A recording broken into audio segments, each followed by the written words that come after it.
Good morning. KJ7T is in the booth. Today's podcast covers the Random Wire Review issue 109, coming out on September 27th, 2024. You can find the Random Wire Review at www.randomwire.us. That's www.randomwire.us. There are a host of topics in issue 109, including following up on several different thrift store purchases and covering some new devices and what I'm doing to get ready for my Wichita and Moab trip.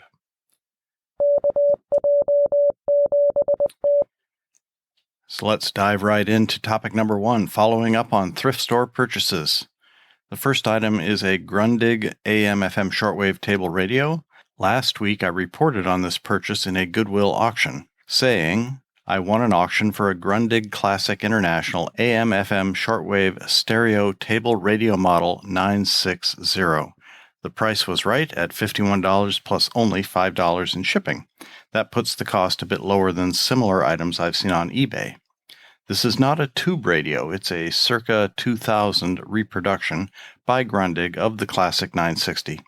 My guess is this means it is more likely to work than an original, older radio. It also is likely to be safer to operate. Reviews are often not positive about this particular radio, but the only way to know is to try it. For the price, it is unlikely I will lose much on this deal. What isn't working right now is shipping. Although the auction closed last week, the radio still hasn't been shipped. The selling store says, quote, we are currently experiencing a shipping delay. Thank you for your patience while we work to resolve this issue, unquote. I'm hoping it is waiting for me when we get back from Wichita.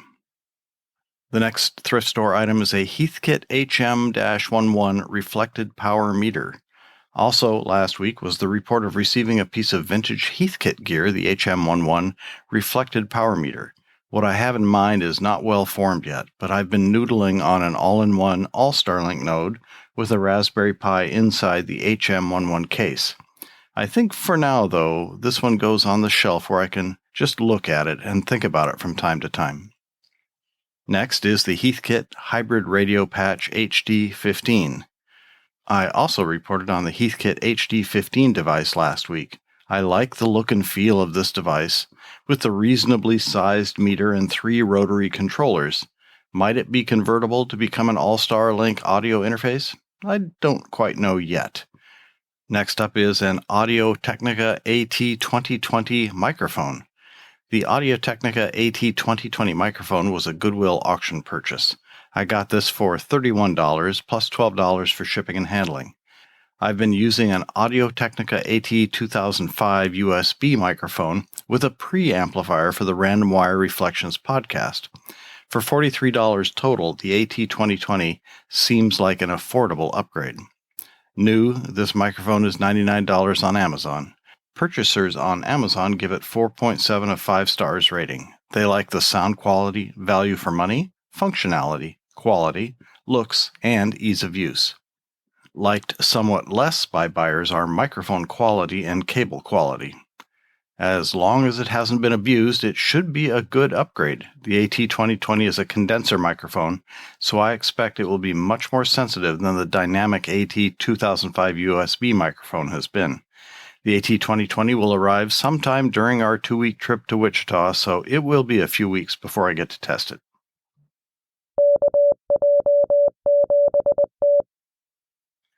Topic number 2 is following up on new devices. First up is the TID Radio TD-H3 handheld radio. The TD3 handy-talkie arrived just before I left for my trip last week to Omak, Washington. I've had time to charge it, but I haven't turned it on yet.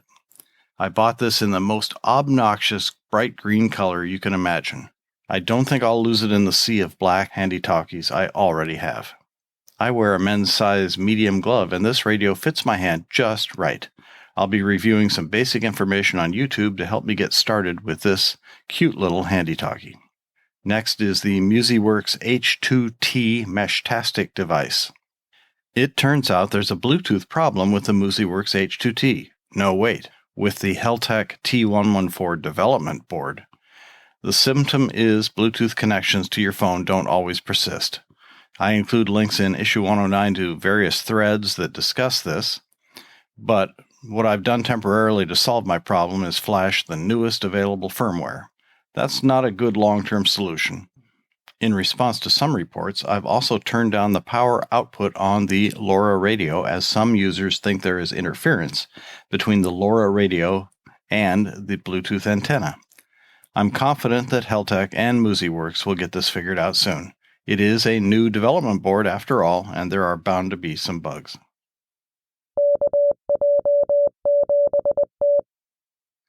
Topic number 3 is gear for the Wichita trip. First up is a mount adapter. I purchased a CB antenna connector adapter to create a bridge between my tri-mag mount and my 17-foot telescoping aerial antenna. However, as I thought might happen, the threads don't match. I wasn't sure what threads were on the telescoping aerial, and now I know they are not 3/8 by 24. No worries, I'll toss the adapter into the parts bin for a future setup with different antenna bits. Next up is the tri-mag mount I just mentioned. I picked up a TWAYRDIO. I guess that's pronounced Twerdio. I have no idea. I picked up a tri-mag mount from Amazon to use with the telescoping aerial, but as you'll see in issue 109, I had a backup plan in mind. The tri-mag mount seems sturdy enough. Each magnet is covered with a rubber-like boot to help protect your vehicle's finish. Warning, these are easily lost. I'll be using some pieces of tape to make sure they stay together. Next up is a multi-band HF compromise antenna. When I saw the GRA-750B wideband broadband HF vertical mobile antenna, it struck me as a reasonable antenna for a portable, that is on the vehicle but not moving, use. As a multi-band short antenna, it's a compromise antenna by definition. What it provides, however, is the ability to set up quickly. The base coil is bigger than I expected. It's a chunk. I cannot attest to the strength of this assembly, though. Some reviewers felt the antenna was a bit fragile. My first challenge with the antenna was assembling the antenna segments. The center coil uses 2 set screws on the bottom. One of the 2 set screws had been screwed all the way into the antenna aerial channel. The set screw had rotated off-axis and was jammed in the channel. It took me about 30 minutes with a dental pick, magnet, and Allen key to get the screw rotated and extracted from the channel. Once that challenge was overcome, assembly went smoothly. Per the instructions included with the antenna, it looks like the standing wave ratio might be good enough to use this antenna without a tuner on some bands, specifically 6 meters, 10 meters, 12 meters, 15 meters, 17 meters, 20 meters, and 30 meters. The SWR in the 20 and 30 meter bands is floating around 2, which is probably the highest most folks might be willing to go. Therefore, a tuner is recommended, if only to provide additional margin of safety for your radio. I have not used the antenna yet. My plan is to use it for HF with the tri-mag mount, portable, not mobile, and my fingers are crossed. I also picked up a magic carpet to use as a ground plane. I picked up some Faraday cloth to use with the 17-foot telescoping aerial antenna. I consider myself to be a somewhat lazy ham, so the idea of tossing a sheet of fabric on the ground with a few rocks to hold it in place is more appealing than spreading various wires around. Next up, I made other trip preparations as well, including buying some extra SanDisk microSD cards so I can put repeaters that are in different states on different microSD cards. I have my Oregon and Washington repeater set already on a microSD card. I'll add Idaho, Wyoming, Utah, Colorado, and Wichita to a few more cards. This will make it relatively easy to switch repeater sets in the Yaesu FDM 300DR mobile radio. I've purchased this set of microSD cards 3 times before and haven't had any trouble with them. The bundle is $34 for 5 cards. It comes with a microSD card reader that is really cheap, but serves okay as a just-in-case spare card reader. I also picked up another 1TB microSD card for the Insta360 Ace camera. This Silicon Power 1TB card cost only $66, and this is a great deal. The first one I bought has worked very well in the Insta360 Ace. Having a spare will help me enjoy the trip just a little bit more. I also added a camera tripod and a new primary lens for my Canon camera. The Insta360 Ace action camera and my Canon mirrorless camera will both benefit from a tripod. I can't really afford a professional quality tripod, so I read reviews for a couple of hours and settled on a K&F Concept 64-inch camera tripod. The K&F tripod has enough weight capacity to easily hold either of my two cameras. Having a cell phone clip also means I can use this in a pinch for podcasting, vlogging, and perhaps some Zoom meetings. My Canon camera is the EOS R50. I've had it a few years, and I'm still learning how to best use this good quality, intro-level, mirrorless camera. I am adding another camera lens to my kit for this trip. This lens will let me take some quick snapshots and do some minor macro work too. It is the Canon RF 50mm f1.8 STM lens. And what radio did I decide to take on the trip? I'm going to take the Yaesu FT891 transceiver. It gives me more flexibility in operating. I'll have the GRA 750B antenna for use on the Trimag mount. I'll also have a 17-foot telescoping aerial antenna on a ground spike.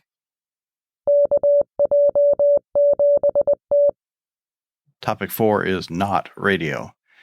In a fit of nostalgia, I bought an old Optimus 8R white gas camp stove on eBay. It looked to be in very good condition.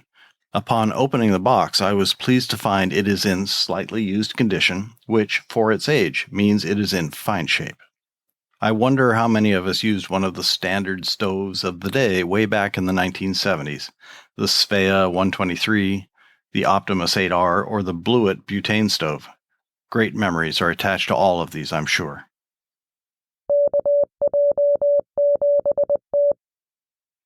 All right, it's time to close. For my road trip, I'm going to have long days and lots of photo opportunities.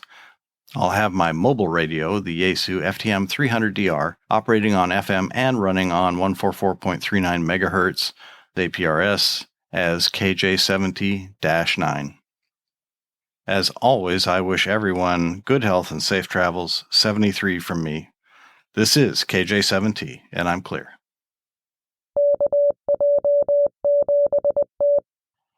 Podcasts are available at www.randomwire.us/podcast and on major podcast streaming services.